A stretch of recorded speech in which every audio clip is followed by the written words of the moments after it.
ఎస్ఎల్ఎల్బీసీ tunnel ప్రమాదంపై దిగ్భ్రాంతి వ్యక్తం చేశారు మంత్రి ఉత్తమ్ కుమార్ రెడ్డి. ఘటనా స్థలానికి చేరుకొని ప్రమాదంపై ఆరా తీస్తున్నారు.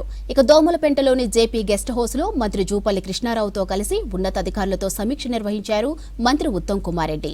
ఇక టన్నెల్లో చిక్కుకున్న వారి వివరాలు తెలుసుకున్నారు. క్షతగాత్రులకు మెరుగైన వైద్యం అందించాలని అధికారులకు ఆదేశాలు జారీ చేశారు. ఇక లోపల చిక్కుకున్న వారిని బయటకు తీసేందుకు చర్యలు చేపట్టారు అధికారులు. ఇక ఇప్పటికే అగ్నిమాపక సిబ్బంది రంగంలోకి దిగింది. ఆక్సిజన్ అందుబాటులో ఉంచారు. ఇక ఘటనా స్థలంలో ఎప్పటికప్పుడు పనులను పర్యవేక్షిస్తున్నారు Uttam Jupally. Materials that inundated the machine to a depth of about 8 metres deep, tapering 200 metres to the back.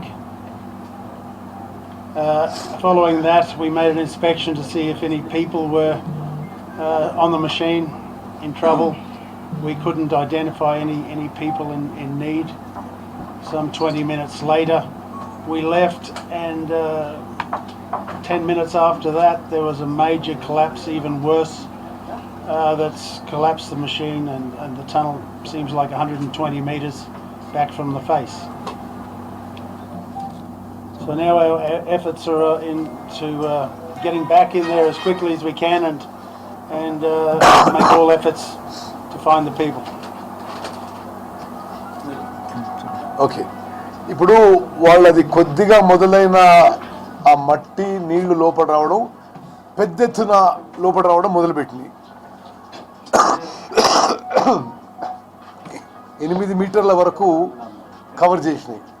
అప్పుడు వీళ్ళిగా ఇక లాభం లేదని అది మొదలైన 20 నిమిషాల లోపల ఉండి వీలైనంత మందిని వాళ్ళు బయటికి తీసుకురావడం జరిగింది.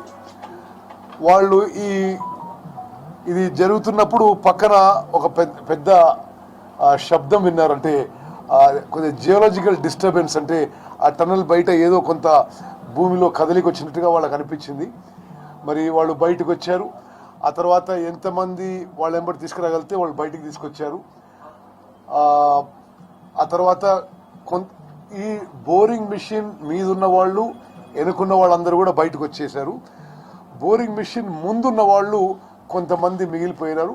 వాళ్ళకి ఇప్పుడు రెస్క్యూ ఎఫర్ట్ చేయడానికి, వాళ్ళకి సేవ్ చేయడానికి మన ప్రభుత్వం పూర్తిగా ఆ పనిలో నిమగ్నమైన. ఓకే, సరే, అది వారు చెప్పిన విషయము. ఇప్పుడు మన ప్రభుత్వము ఆ 8 మంది ప్రాణాలు రక్షించడానికి సర్వశక్తులు వడ్డిస్తున్నాము.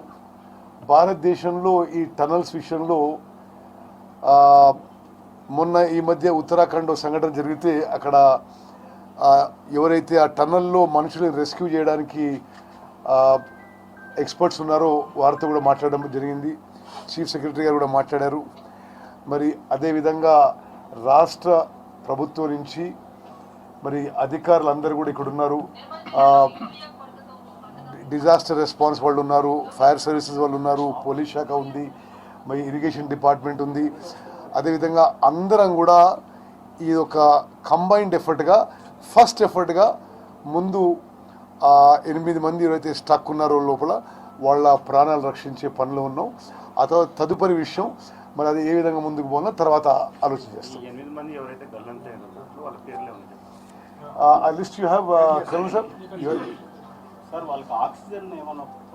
అంటే వీరేమంటారంటే వెంటిలేషన్కి ప్రాబ్లం ఉండదు. ఓకే, బట్ వీళ్ళందరూ కూడా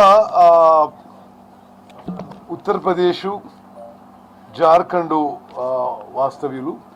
ఒక ప్రాజెక్ట్ ఇంజనీరు, ఒక ఫీల్డ్ ఇంజనీరు, ఒక 4 లేబరు జార్ఖండ్ నుంచి వాళ్ళు ఈ జయప్రకాష్ అసోసియేట్స్ కంపెనీలో ఇక్కడ పనిచేస్తున్నారు. అదేవిధంగా ఈ అమెరికన్ కంపెనీ రాబిన్స్ కంపెనీలో ఒక ఆయన జమ్మూ అండ్ కాశ్మీర్ నుంచి, ఒక ఆపరేటరు, మిషన్ ఆపరేటరు, ఇంకో ఆయన పంజాబ్ నుంచి.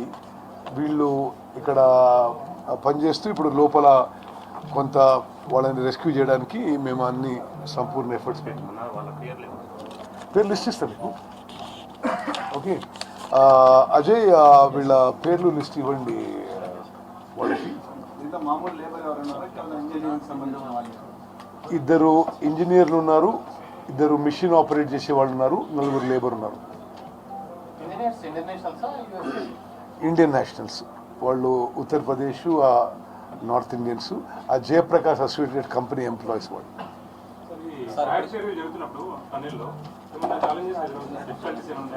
అంటే ఇప్పుడు ఉన్నాయి, ఎందుకంటే వాళ్ళు ఇప్పుడు అది పూర్తిగా ఏదైతే అక్కడ జియోలజికల్గా డిస్టర్బెన్స్ వాళ్ళకి పక్కన వినపడదు టనల్కి, అది పూర్తిగా స్టెబిలైజ్ అయిన తర్వాత ఇప్పుడు రెస్క్యూ ఎఫర్ట్స్ మొదలు పెడదామని చెప్పి ఆలోచన చేస్తున్నాము. అయితే సరే 14 కిలోమీటర్ లోపల కాబట్టి you know there will be some challenges. We're getting the best tunnel experts in the country to oversee the rescue efforts. అంటే మామూలుగా టన్నెల్లు తవ్వకం జరిగినప్పుడు రాక్ బోల్టింగ్ చేసుకుంటూ వెళ్తారు, అట్లాంటిది ఏమన్నా? ఎస్, అది చేసుకుంటూనే వెళ్తున్నారు. అయితే ఎక్కడో అంటే అది మనం తర్వాత ఆలోచన చేద్దాం, అది ఆ సైడ్ నుంచి ఎందుకు ఆ క్రాక్ అయిందో. మీరు చెప్పేది ఏంటంటే ముందు చాలా చిన్నగా మొదలైంది అది, మట్టి కానీ నీళ్ళు రావడం. వాళ్ళు ఉన్న సమయంలోనే అర్ధ గంటలోనే టన్నల్ ఒక సైడ్ నుంచి డ్యామేజ్ అయ్యి లోపలికి వచ్చింది. అవును, జియోలాజికల్ సర్వే వాళ్ళు పూర్తిగా చెక్ చేశారు. చెక్ చేసి వాళ్ళు సర్టిఫై చేసిన తర్వాత పని మొదలుపెట్టింది. When did the geological survey come recently? 3-4 రోజుల క్రితం కూడా వాళ్ళు వచ్చారు, జియోలాజికల్ సర్వే వాళ్ళు వచ్చారంటే మీరు అందరూ తెలుసు కదా. వాళ్ళు చెక్ చేసి పోయారు. మరి సరే ఇది మరి ఏం జరిగిందో అది తర్వాత మనం ఆలోచన చేద్దాం. ఇప్పుడు ముందైతే ఆ ప్రాణాలు రక్షించుకోవడానికి మా సంపూర్ణ ఎఫర్ట్ ఇలా నైట్ వరకు చేరుకుంటాయి.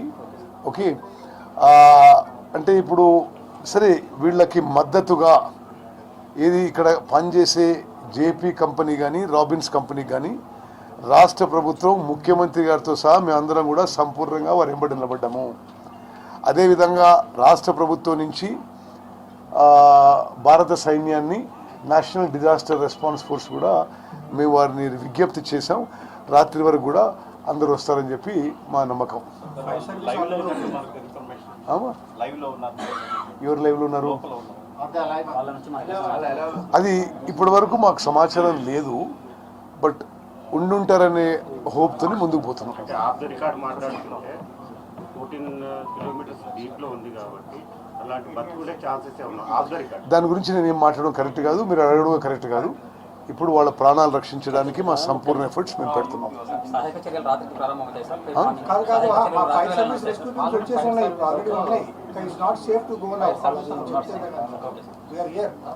వారు జీవి నారాయణరావు గారు, వారు state fire services and director disaster response director. ఈరోజు మేమందరం కలిసి ఇక్కడికి వచ్చినాం.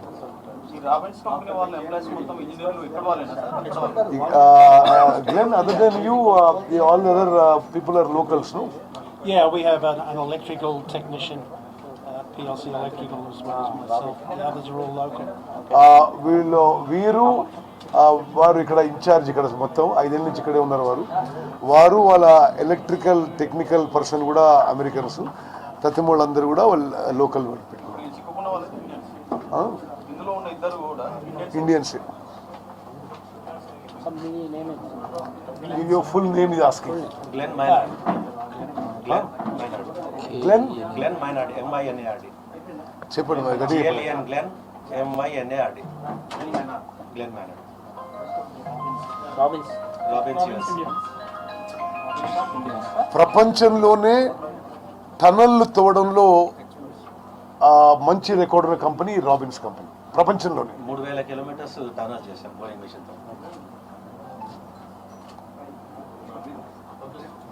నీటి కూడా ఎక్కువ అయిపోవడం వల్లనే అక్కడ బాగా సిమెంట్ సెగ్మెంటేషన్లో ఉన్న రాక్ బోల్ట్ కూడా పైన అంతా తడిసిపోయేసి అది బాగా మట్టి బాగా బురద అయిపోవడం వల్ల రాక్ బోల్ట్ ఊడిపోయి సెగ్మెంట్స్ పడిపోవడం వల్ల ఇది జరిగింది. 4 years నుంచి నీటి కూడా జరుగుతూనే ఉంది అసలు. మరి డీవాటరింగ్ కూడా కరెక్ట్గా, డీవాటరింగ్ వాళ్ళకి కొన్ని కోట్ల రూపాయలతో డీవాటరింగ్ చేసుకుంటున్నారు ఎవ్రీడే. ఈ రోజు కూడా డీవాటరింగ్ చేస్తూనే ఉన్నారు వాళ్ళు. ఓకే, సరే ఆ వివరాలు మనం తర్వాత మాట్లాడితే బెటర్ అని అనుకుంటున్నారు. డీవాటరింగ్ కంటిన్యూస్ చేస్తూనే ఉన్నారు, ఈ రోజు కూడా చేస్తూనే ఉన్నారు వాళ్ళు. Okay, thank you sir.